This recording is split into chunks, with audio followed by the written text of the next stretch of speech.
Pour faire suite à la capsule qui parle des processus psychologiques qui sont enclenchés quand on vit une crise émotionnelle, c'est important de se rappeler qu'il y a 5 étapes quand on vit un traumatisme comme l'incendie de Bicoline, par exemple.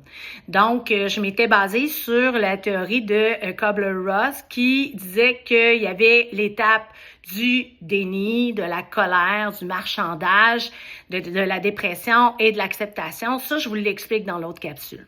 Maintenant, ce qui est important, c'est de comprendre que quand on vit un choc émotionnel, il y a plusieurs symptômes.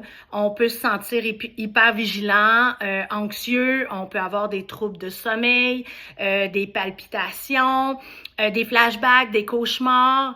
Et ça fait partie du processus. Maintenant, ce qui est important, c'est de trouver des stratégies pour se sentir mieux et mieux évoluer là-dedans.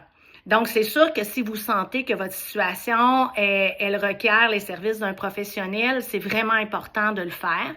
Mais les petites stratégies que je vous donne, c'est au quotidien, peut-être des sources qui vont vous aider à passer au travers malgré tout.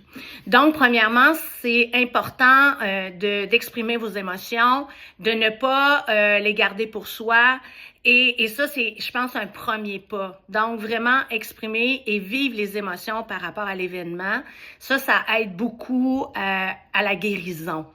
Et essayer de gérer notre stress parce que c'est sûr que cet événement-là est traumatisant. Il y a plusieurs techniques qui peuvent nous aider, l'activité physique, la méditation.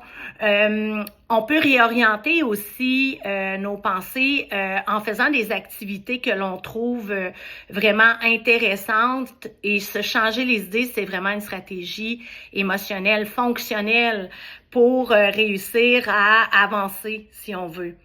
Ensuite, le soutien social, c'est vraiment important. Si vous avez la chance d'avoir des amis, de faire des get-together, d'en parler ensemble, ça, c'est vraiment aussi un pas pour aller dans la bonne direction.